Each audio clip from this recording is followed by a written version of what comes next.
12장 불타버린 점자 성경 다시 만들다.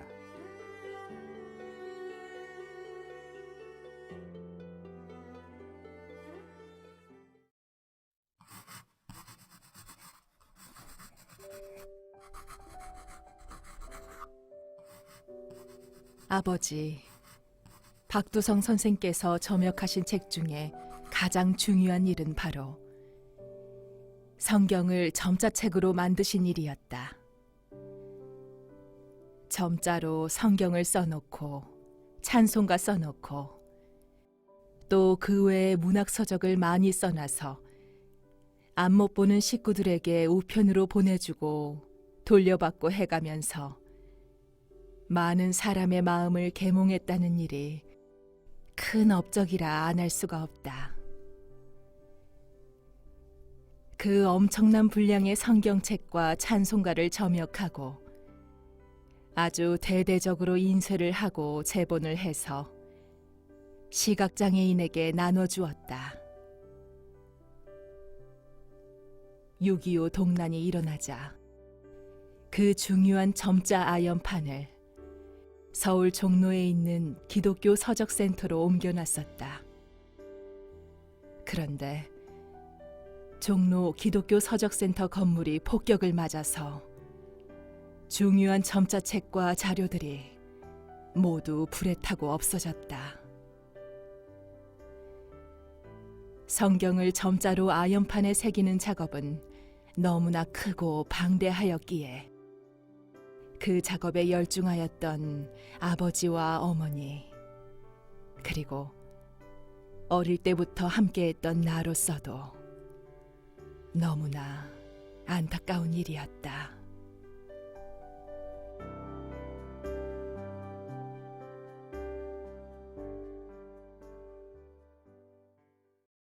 과거 시점.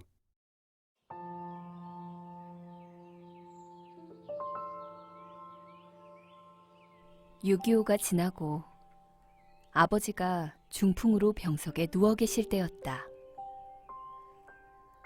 내가 넷째 딸 순애까지 낳고 내 딸의 엄마 노릇을 하고 있을 때인데 그 기독교 서적센터에서 일을 하시던 이면빈 목사님이라는 분이 찾아와서 아버지께 청을 했다.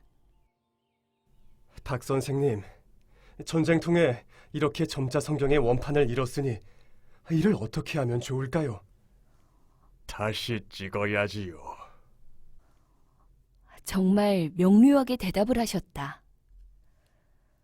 그 엄청난 작업을 감안한다면 좀 뜸을 들이시거나 생각 좀 해봐야 한다고 하시는 게 지당한 일 아닌가.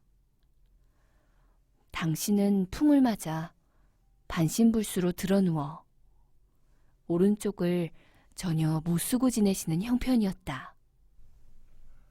목사님, 내가 이렇게 오른쪽을 전혀 못 쓰니 어떻게 하면 좋을까 생각해야 되겠습니다. 목사님이 서울로 돌아가시고 아버지가 날 부르셨다. 수네미야, 좀 들어오너라. 그래서 들어갔더니 지금 이러한 은혼을 받았는데 그걸 뭐 다시 생각할 필요도 없이 곧 원판을 제작해야 된다. 네, 그리 답을 했다. 근데 누가 그 일을 하겠느냐? 그래, 생각을 해보니까 아마도 네가 해야 될 것 같다. 내가 가만히 생각을 해보니까 아이 넷을 데리고 시아버지, 시어머니, 시동생들 시중을 하고 괄호 열고 전쟁이 끝나고 우리 식구들은 시댁 어르신과 시동생들까지 모여 살게 되었다. 괄호 닫고 남편의 병원 일을 봐주는 큰 일꾼이고 따라서 매우 바쁜 나날을 보내고 있었다.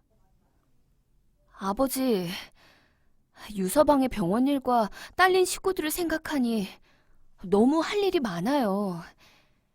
아무리 생각해도 다른 사람을 찾아야겠습니다. 그랬더니 참 유감스럽구나. 너를 이 사회가 교육했을 때는 한 지아비의 노예가 되라고 한 것은 아닌데 참 안타까운 일이로다. 그 말씀은 나의 생애를 두고 잊을 수 없는 말씀이고 우리 아버지의 그 섭섭하다는 말씀을 가슴 깊이 간직했다.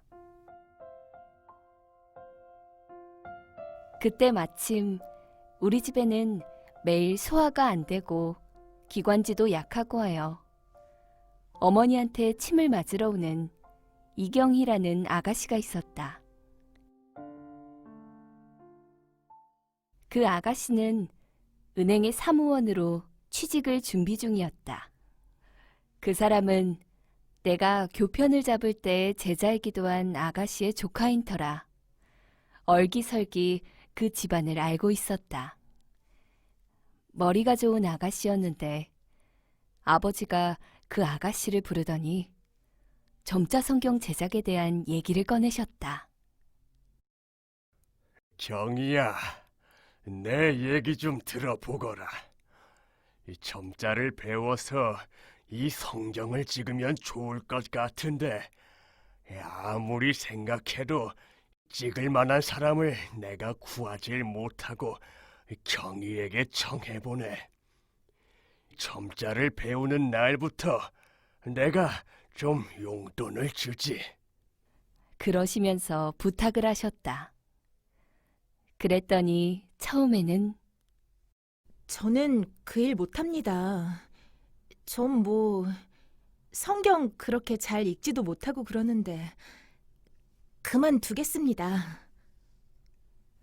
몇 번의 부탁과 거절 속에 경이라는 아가씨는 그 부탁을 듣게 되었고 생전 점자라곤 모르던 사람을 가르쳐서 원판 작업을 하게끔 하였는데 얼마나 잘 찍고 속도 있게 해나갔는지 정말 신속했다. 오죽하면 아버지가 박수갈채를 하실 지경이었다. 그렇게 시간이 흘러 점자 성경이 완성되었고 아버지는 전쟁으로 소실된 점자 성경에 대한 시름을 놓을 수 있었다. 박두성 선생의 제자들 중에 빛나는 제자들이 여러 명 있는데 그 중에 이경희 씨도 놓칠 수 없는 사람이었다. 이경희 씨가 빛나는 제자가 되었다는 게 단순히 성경을 점역하고 원판을 제작하여서는 아니었다. 박두성 선생의 권유를 받아서 성경도 찍었고 성경을 찍은 뒤에도 교회에서 쓸 설교 원고라던가 학생들의 교과서 내용 등을 오랫동안 점역하고 봉사하면서 시각장애인을 위하여 살았기 때문이다. 현재 시점.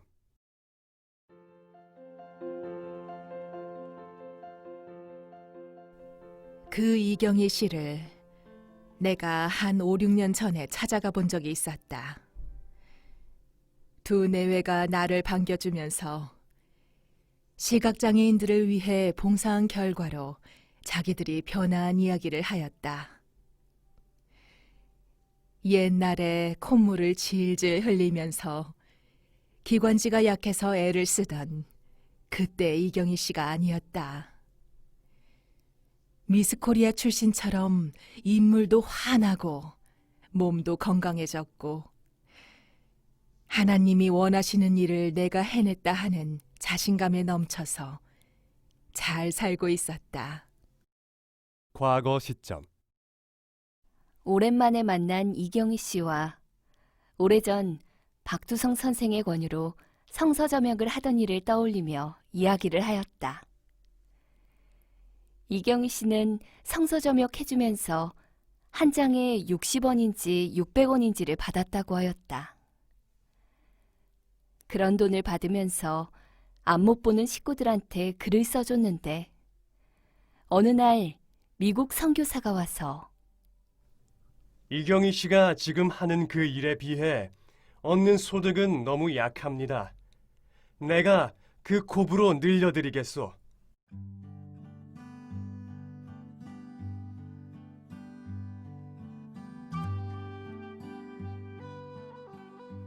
그렇게 선교사가 성서점역을 보조하여 자기가 용돈을 구애받지 않고 살았다는 이야기를 하였다.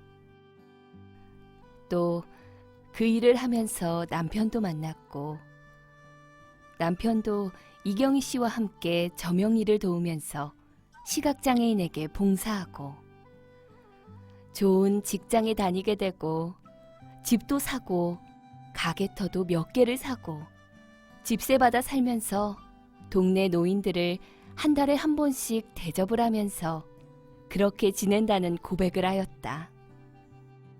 그리고 그게 특별한 축복을 받은 것처럼 느끼면서 산다고 하였다. 실제로 이경희 씨의 가족은 3남매의 아이들이 잘 성장하여 사회에 적응하고 있었다. 집안에는 교황 요한 바오로 2세와 악수를 하는 사진도 걸려 있었는데 교황청을 방문하였을 때 성경을 점역한 일을 이야기하자 교황이 직접 악수를 청하였다는 말을 하였다. 이야기를 마치고 나오려는데 그 박가더른하고 같이 박두성 선생의 딸이라는 이유로 나한테 큰절을 하면서 나에게 교통비 하시라고 봉투도 내주었다. 시각장애인을 위하여 봉사한 사람의 생애가 이렇게 행복하고 잘 되어서 참으로 다행이라는 생각과 함께 아버지의 제자이며 어린 시절 나와 오빠 동생 하는 사람들을 찾아다녀 보기로 하였다.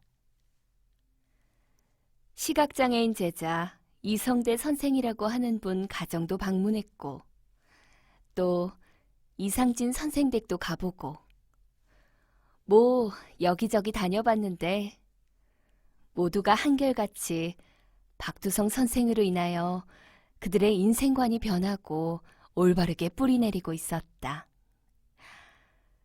그런 걸 보면서 참 대단하구나. 울면서 씨를 뿌린 젊은이 하나로 인해서 이렇게 많은 사람이 기쁨에 차서 살고 있구나. 그런 생각을 하였다. 현재 시점.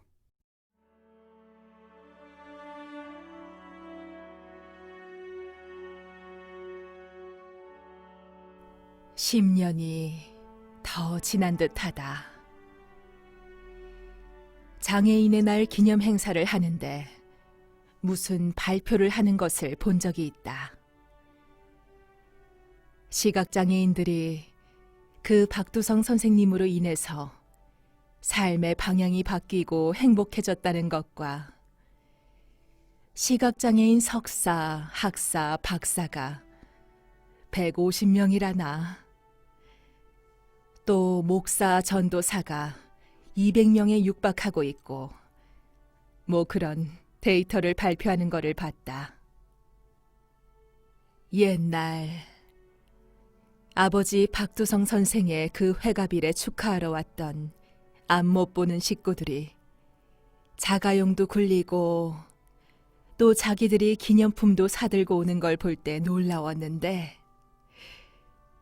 지금 현재는 국회의원으로도 나갔고 미국 백악관에 무슨 장애인 정책 보좌관인지 뭔지 하는 박사도 생기고 사면에 이렇다 하는 사람들도 참 많아졌다. 이 사회가 발전하는 것은 자연의 이치요. 장애인들의 처우 개선과 특수교육의 발달도 자연의 이치이지만 내 아버지 박두성 선생이 우리 시각장애인 식구들의 앞날에 지대한 영향을 미친 것만은 확실해 보였다.